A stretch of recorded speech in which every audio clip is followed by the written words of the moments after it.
మహర్షి భక్తిపీఠం ఛానల్కి స్వాగతం. వేదాల్లోనే అత్యంత శక్తిమైనటువంటి మంత్రం ఏదో తెలుసా? మంత్రాలకే మకుటం లాంటిది అదే గాయత్రి మంత్రం. కొన్ని యుగాలుగా కోట్ల మంది తమ ఆధ్యాత్మిక ప్రయాణంలో దీన్ని భాగంగా చేసుకున్నారు. అయితే మనలో చాలామంది గాయత్రి మంత్రాన్ని కేవలం దేవుడికి చేసేటువంటి ప్రార్థనగాను లేదా పుణ్యం కోసం చేసేటువంటి శ్లోకంగానో అనుకుంటూ ఉంటారు. అయితే మీరు దాని అసలైన శక్తి చాలా వరకు కోల్పోతున్నట్లే. ఇది కేవలం అక్షరాల కూర్పు కాదు, ఇది ఒక అద్భుతమైన ధ్వని సాంకేతికత, అంటే సోనిక్ టెక్నాలజీ అంటారు. మన ప్రాచీన ఋషులు మనకిచ్చినటువంటి ఒక పవర్ఫుల్ టూల్ గాయత్రి మంత్రం. ఈ మంత్రంలోని శబ్దాలు మీ శరీరంలోని శక్తి కేంద్రాలను మేలుకొల్పి అపారమైన విశ్వశక్తిని మీకు ఎలా అందిస్తాయో అన్నది ఈరోజు వీడియోలో తెలుసుకుందాం. ఎవరైనా మన మహర్షి భక్తిపీఠం ఛానల్ని సబ్స్క్రైబ్ చేసుకోకపోతే సబ్స్క్రైబ్ చేసుకొని కింద ఉన్నటువంటి ఆ బెల్ బటన్ కూడా క్లిక్ చేయండి. మనలో చాలామంది ఉదయం సాయంత్రం సంధ్యావందనంలో భాగంగానో ఇంట్లో పెద్దలు చెప్పారనో గాయత్రి మంత్రాన్ని జపిస్తూ ఉంటాము. కానీ దాన్ని ఒక పవిత్రమైన బాధ్యతగా మనం భావిస్తాము. ఇది చాలా మంచి అలవాటు. కానీ ఇలా యాంత్రికంగా జపించడం వల్ల ఆ మంత్రం యొక్క పూర్తి ప్రయోజనాన్ని మనం అందుకోలేకపోతున్నాము. దాని వెనక ఉన్న సైన్స్ని అర్థం చేసుకోకుండా కేవలం పెదవులతో పలకడం అంటే ఒక అత్యంత శక్తివంతమైన సాధనాన్ని కేవలం ఒక సాధారణ వస్తువులాగా వాడటమే. గాయత్రి మంత్రం కేవలం ప్రార్థన కాదు, ఇది మిమ్మల్ని విశ్వంతో కనెక్ట్ చేసే ఒక శాస్త్రీయ ప్రక్రియ అని గుర్తుపెట్టుకోండి. ఆ ప్రాసెస్ ఎలా పనిచేస్తుంది అన్నది నేను ఈ వీడియోలో చెప్తాను. గాయత్రి మంత్రాన్ని సౌండ్ టెక్నాలజీ అని అన్నారు. ఎందుకన్నారంటే తెలియాలంటే ముందు మనం ధ్వనికి ఉన్నటువంటి శక్తిని అర్థం చేసుకోవాలి. ప్రతి శబ్దానికి ఒక నిర్దిష్టమైన ఫ్రీక్వెన్సీ అనేది ఉంటుంది. ఆ ఫ్రీక్వెన్సీ మన చుట్టూ ఉన్నటువంటి వాతావరణాన్ని, మన శరీరాన్ని, చివరకు మన మెదడును కూడా ప్రభావితం చేస్తుంది. ఉదాహరణకు సైమాటిక్స్ అనే ప్రయోగం చూడండి. ఒక ప్లేటుపై ఇసుక పోసి దాని కింద ఒక నిర్దిష్టమైన ఫ్రీక్వెన్సీతో ధ్వనిని పంపితే ఆ ఇసుక రేణువులు అందమైన జ్యామితీయ ఆకారాలుగా ఏర్పడతాయి. శబ్దానికి పదార్థాన్ని ఒక ఆకృతిలో పెట్టగల శక్తి ఉంది అని ఇది నిరూపిస్తుంది. మరి 70% నీటితో నిండిన మన శరీరంపై మంత్రంలోని ధ్వని తరంగాలు ఇంకెంత ప్రభావితం చూపిస్తాయో ఒక్కసారి ఊహించండి. గాయత్రి మంత్రంలో మొత్తం 24 అక్షరాలు ఉంటాయి. ఈ అక్షరాలను మన ఋషులు ఏదో యాదృచ్ఛికంగా ఎంచుకోలేదు. యోగ సాంప్రదాయం ప్రకారం ప్రతి అక్షరం మన నోటిలోని ఒక నిర్దిష్ట భాగాన్ని నాలుక, అంగిలి, పెదవులు తాకుతూ పలుకుతాం. ఇలా చేయడం వల్ల పుట్టే సూక్ష్మమైన ప్రకంపనలు మన మెదడులోని హైపోథాలమస్ లాంటి నాడీ కేంద్రాలను ఉత్తేజపరుస్తాయని చెప్పి ఆధ్యాత్మికవేత్తలు చెప్తున్నారు. ఈ హైపోథాలమస్ మన శరీరంలోని ఎన్నో కీలకమైన హార్మోన్లు, మన భావోద్వేగాలను కంట్రోల్ చేసేటువంటి ఒక కమాండ్ సెంటర్.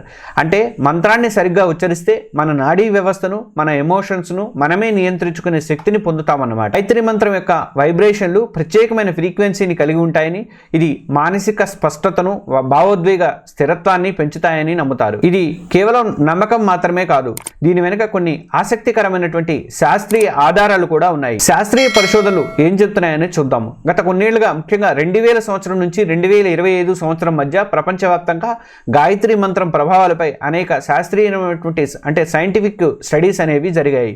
ఇది కేవలం ఊహాగానాలు కాదు. ఈఈజీ, ఎలక్ట్రో ఎన్సెఫలోగ్రామ్, అలాగే ఎఫ్ఎంఆర్ఐ, ఫంక్షనల్ ఎంఆర్ఐ లాంటి ఆధునిక టెక్నాలజీతో చేసినటువంటి పరిశోధనలు ఇవి. మెదడుపై ప్రభావం చూపుతుందని అంటారు. గాయత్రి మంత్రాన్ని రోజు జపించే వారి మెదడులో ఆల్ఫా, బీటా తరంగాలు గణనీయంగా పెరిగినట్లుగా ఈఈజీ స్టడీస్లో స్పష్టంగా తేలింది. ఆల్ఫా తరంగాలు ప్రశాంతతకు, విశ్రాంతికి, క్రియేటివిటీకి సంకేతం. బీటా తరంగాలు లోతైన జ్ఞానస్థితికి, పెరిగినటువంటి జ్ఞాపక శక్తిని సూచిస్తాయి. అంతేకాదు, క్రమం తప్పకుండా సంస్కృత మంత్రాలు జపించే వారి మెదడులో గ్రే మ్యాటర్ పెరిగినట్లుగా కొన్ని స్టడీస్లో గమనించారు. మంత్రాలకు మెదడు నిర్మాణాన్ని మార్చగల సామర్థ్యం ఉందని నిరూపిస్తుంది. ఒత్తిడి ఇంకా ఆందోళన తగ్గింపు. 2024, 2025 సంవత్సరంలో ప్రచురించినటువంటి కొన్ని స్టడీస్లో గాయత్రి మంత్ర ధ్యానం వల్ల ఒత్తిడి, ఆందోళన, డిప్రెషన్ లాంటి లక్షణాలు తగ్గినట్టుగా ప్రూవ్ అయింది. ఇది సైంటిఫిక్ అండి, నేను సొంతంగా చెప్తుంది కాదు. ఇది మన శరీరంలోని పారాసింపథెటిక్ నాడీ వ్యవస్థను యాక్టివేట్ చేస్తుంది. దీనివల్ల మన హృదయ స్పందన రేటు తగ్గుతుంది, రక్తపోటు కంట్రోల్లోకి వస్తుంది, శరీరం రిలాక్స్ అవుతుంది. ఒక స్టడీ ప్రకారం గాయత్రి మంత్ర సాధన వల్ల ఒత్తిడి దాదాపు 20% తగ్గి జ్ఞాపకశక్తి 12% మెరుగుపడిందట. మరో స్టడీలో పాల్గొన్న వారిలో ఆశావాదం 20% పెరిగినట్లుగా కనుగొన్నారు. ఇక జ్ఞానశక్తి మెరుగుదల. గాయత్రి మంత్రాన్ని జపించడం వల్ల ఏకాగ్రత, జ్ఞాపక శక్తి సమస్యలను పరిష్కరించేటువంటి సామర్థ్యం కూడా పెరుగుతాయని చెప్పి పరిశోధనలు చెప్తున్నాయి. 2025లో విద్యార్థులపై జరిగినటువంటి ఒక స్టడీ ప్రకారం ఈ మంత్ర సాధన వారిలో పరీక్షల ఒత్తిడిని తగ్గించి అకాడమిక్ పెర్ఫార్మెన్స్ ఇంప్రూవ్ చేయడంలో సహాయపడిందట.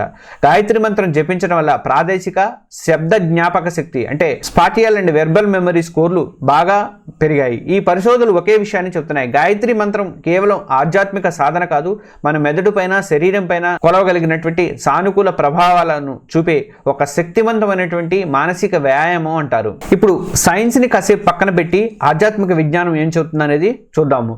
యోగా సాంప్రదాయం ప్రకారం మన శరీరంలో 7 ప్రధాన శక్తి కేంద్రాలు ఉన్నాయి. వీటినే చక్రాలు అంటారు. ఈ చక్రాలు మన శారీరక మానసిక ఆరోగ్యానికి చాలా ముఖ్యం. యోగుల నమ్మకం ప్రకారం గాయత్రి మంత్రం యొక్క నిర్మాణం ఈ చక్రాలను ఉత్తేజపరిచేలా డిజైన్ చేయబడింది.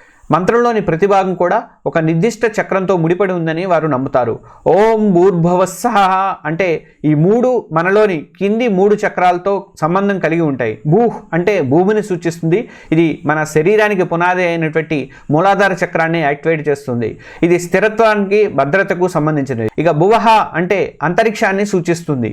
ఇది మన సృజనాత్మకత భావోద్వేగాలకు కేంద్రాలైనటువంటి స్వాధిష్టాన మణిపుర చక్రాలను ప్రభావితం చేస్తుంది. ఇక స్వహ అంటే స్వర్గాన్ని సూచిస్తుంది. ఇది మన హృదయ చక్రమైనటువంటి అనాహత చక్రంతో పాటు పై చక్రాలన్నింటినీ కూడా ఉత్తేజపరుస్తుంది. ఇది ప్రేమ కరుణకు సంబంధించింది. ఇక తత్వవితురేణ్యం భర్గో దేవస్య ధీమహి ధియో యో నః ప్రచోదయాత్ అంటే మంత్రంలోని మిగిలిన భాగాలంటే గొంతు చక్రం విశుద్ధి చక్రము, 3వ కన్ను ఆజ్ఞా చక్రము మరియు తలపైన ఉండేటువంటి సహస్రార చక్రాలను ఉత్తేజపరుస్తాయని చెప్తారు. ఇవి మన మాట, జ్ఞానం మరియు విశ్వ చైతన్యంతో మనకున్నటువంటి కనెక్షన్కి ప్రతీకలు. ఈ విధంగా గాయత్రి మంత్రాన్ని సరైన ఉచ్చారణతో శ్రద్ధతో జపించినప్పుడు అది మనలోని ఈ శక్తి కేంద్రాలన్నింటినీ కూడా శుభ్రం చేసి యాక్టివేట్ చేస్తుందని యోగశాస్త్రం చెప్తుంది. ఈ ప్రక్రియ ద్వారా మనలో నిద్రాణంగా ఉన్నటువంటి జీవశక్తి లేదా కుండలిని శక్తిని మేల్కొల్పుతుంది. ఈ శక్తి పైకి ప్రయాణించి సహస్రార చక్రాన్ని చేరినప్పుడు సాధకుడు ఒక అద్భుతమైనటువంటి అనుభూతిని పొందుతాడు. ఈ అనుభూతినే బ్రహ్మశక్తి లేదా విశ్వశక్తితో ఏకమవడం అని అంటారు. ఇలా బ్రహ్మశక్తిని పొందిన వ్యక్తికి ఆయురారోగ్యాలు, తేజస్సు, అద్భుతమైన మేధస్సు సిద్ధిస్తాయని, దీన్నే బ్రహ్మవర్చస్సు అంటారని కూడా యోగశాస్త్రంలో ఉంది. చూశారుగా, గాయత్రి మంత్రం అనేది కేవలం ఒక మతపరమైనటువంటి శ్లోకం కాదు, అదొక సంపూర్ణ విజ్ఞానం. అది మీ శరీరం, మనస్సు, ఆత్మ ఈ మూడింటిపైన ఒకేసారి పనిచేసేటువంటి ఒక పవర్ఫుల్ టూల్. దాని ధ్వని తరంగాలు మీ బ్రెయిన్ ఫంక్షన్లను మెరుగుపరుస్తాయి. దాని ఆధ్యాత్మిక శక్తి మీలోని చక్రాలను ఉత్తేజపరుస్తుంది. దాని అర్థం మీకు జ్ఞానాన్ని ఇస్తుంది. ఇప్పటిదాకా మీరు గాయత్రి మంత్రాన్ని కేవలం ఒక ప్రార్థనగా జపిస్తూ ఉంటే ఈ రోజు నుంచి దాన్ని ఒక కొత్త దృష్టిలో చూడండి. ఒక శక్తి సాధనగా భావించండి. అలాగే ప్రతి అక్షరాన్ని కూడా శ్రద్ధగా పలకండి. దాని వైబ్రేషన్స్ మీ శరీరంలో ఫీల్ అవ్వండి. అలా చేసినప్పుడే మీరు కేవలం ఒక మంత్రాన్ని జపించడం కాదు, మీ జీవితాన్ని మార్చుకునేటువంటి ఒక అద్భుతమైన ప్రక్రియను మొదలు పెడుతున్నారని అనుకో. గాయత్రి మంత్రం అనుకున్నటువంటి ఈ సైన్స్ ఆధ్యాత్మికత గురించి మీ అభిప్రాయం ఏంటి? మీరు రోజు గాయత్రి మంత్రాన్ని పఠిస్తారా? అలాగే మీ అనుభవాలు, మీకు కలిగినటువంటి మార్పులను మా కామెంట్లలో పంచుకోండి కింద. ఈ సమాచారం మీకు నచ్చినట్లయితే వీడియో లైక్ చేయండి. అలాగే మన మహర్షి భక్తిపీఠం ఛానల్ని సబ్స్క్రైబ్ చేసుకోండి. మీ ఫ్రెండ్స్కి, ఇతర కుటుంబ సభ్యులకు కూడా మన వీడియోని షేర్ చేయండి. ఇలాంటి మరిన్ని ఆధ్యాత్మిక విశ్లేషణలు ముందు అందిస్తూ ఉంటాము. సర్వే జన సుఖినో భవంతు. ధన్యవాదాలు.